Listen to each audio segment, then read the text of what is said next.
Hello, you join me here again on this comically small park bench. Um, just filmed my review of. Oh, sorry, I forgot I have a mic. Um, I just finished my review of The Picture of Dorian Gray. It wasn't much of a review. I don't really know how to review books yet, but it was just my opinions on it and whatnot. And basically, it's that book was just me like breaking the ice when it comes to reading. It was relatively short. I really enjoyed the concepts that were talked about it. But yeah, but now I'm starting like the PewDiePie reading challenge thing. He's doing 9 books and then 4 books he leaves up to choice, but it's basically a book for each month. Anyway, so the book for January, which I finished like a little while ago. I just haven't gotten around to filming these videos because I was pretty sick. Um, but yeah, the book for January is Tao Te Ching, or as it's supposed to be pronounced, and it tells you at the beginning of the book, Tao Te Ching.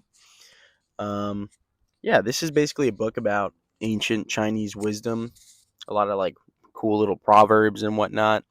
So I'll read a few of them, and then I will talk about how I feel about them. Um, just to before I get into it, like this book, I felt like I had to really try to conceptualize each passage and understand that it's not like just some annoying, boring, repetitive garbage.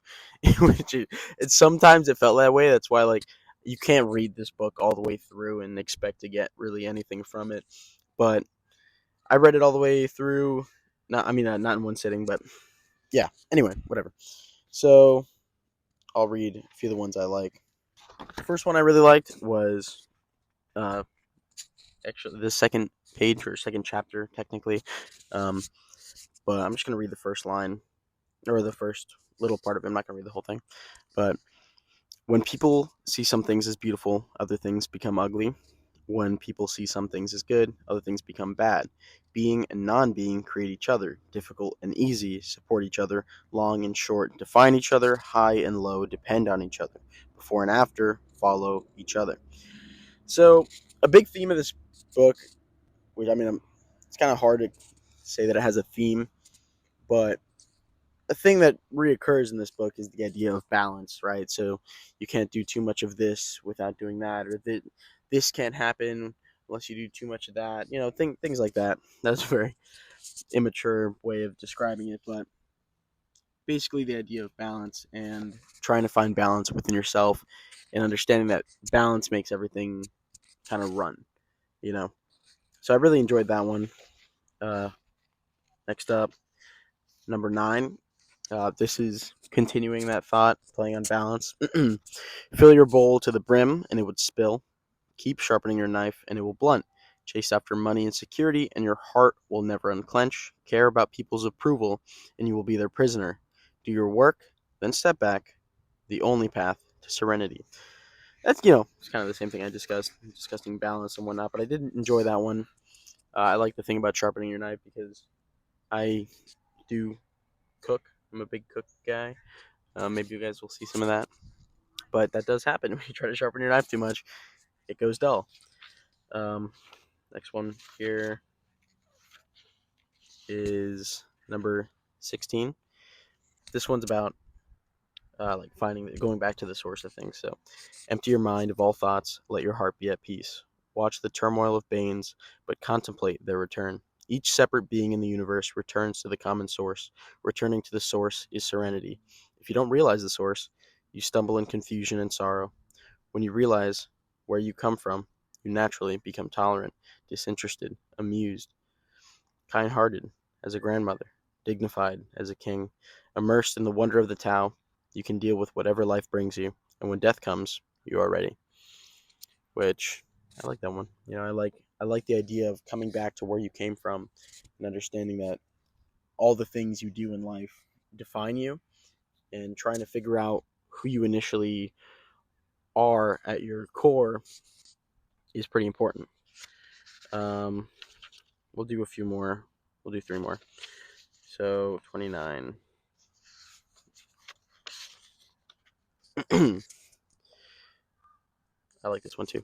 Obviously, I picked all the ones that I liked, but all right. Do you want to improve the world? I don't think it can be done. The world is sacred. It can't be improved. If you tamper with it, you'll ruin it. If you treat it like an object, you'll lose it. There's a time for being ahead, a time for being behind, a time for being in motion, a time for being at rest, a time for being vigorous, a time for being exhausted, a time for being safe, a time for being in danger. The master sees things as they are, without trying to control them. She lets them go their own way, and resides at the center of the circle. Obviously, more concepts of balance here, understanding to because everyone needs to feel every emotion, but all emotions and all ideas don't need to be felt or discussed at once, you know? And I like the idea of that, is that everything will be felt.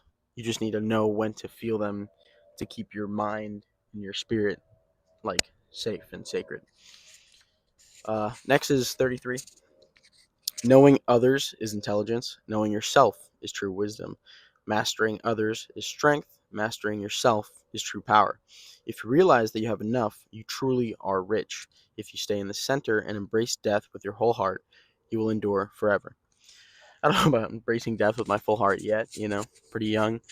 But it's about contentment with yourself, which I feel a lot of people struggle with, especially people of my generation, maybe yours if you're, you know, a Gen Zer like me. But I really like that one. I like the one about knowing others is intelligence, but knowing yourself is true wisdom, because realistically, we are the only person in like our vessel of a body, and it, I feel like we lose that a lot. We lose the idea that our the person we're with 99% of the time is ourselves. So if we don't understand ourselves in any deeper way, then we're kind of just going around, the world in like an empty ship, you know? That's supposed to sound profound. Maybe it did. I don't know. But I quite like that one. Which one is left? We have one more that I wrote down, and that is number 76. So it's actually quite close to the end here, because there's 80 pages total. But yeah. Men are born soft and supple.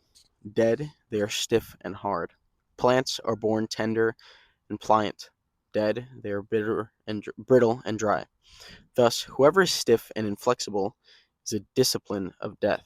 Whoever is soft and yielding is a discipline of life. The hard and stiff will be broken. The soft and supple will prevail.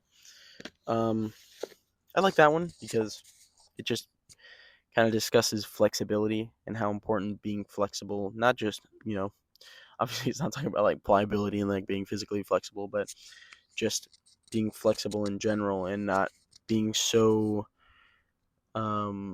stuck in your ways about anything and believing, there's that quote where it's like strong beliefs held loosely is better than loose beliefs like held strongly or something like that. I don't know. Maybe I'm fucking up the quote, but people are really stuck in their own ways about thinking, and I think that if people were a little bit more flexible with understanding others' perspectives and whatnot, that would be pretty beneficial. But yeah, those were a few of the passages I liked from this book. I enjoyed reading it. Um, the next book that I'll be reading for the PewDiePie challenge thing is called In Buddha's Words. I'll put it right there. Yeah, very cute. Um, right now, today is January 29th. Yes, January 29th. And I'll be starting that book in February. But before then, I'm going to finish The Road by Cormac McCarthy just because I wanted to read it. And I have it because my friend gave it to me. So, yeah, that'll be the next review will be of that book. And then it'll be of In Buddha's Words. And I'm trying to balance, the nonfiction philosophy books that, PewDiePie recommends and fiction, just like classics or grand stories and whatnot. Trying to explore different genres because reading is new to me, so I'm trying to see what I enjoy the most. But yeah, that was my review of Tao Te Ching. I don't know if this will be a standalone video or if I'll put some nonsense in here too, like a lifter or something else. But yeah, hope you enjoyed it, and I'll see you guys in the next review.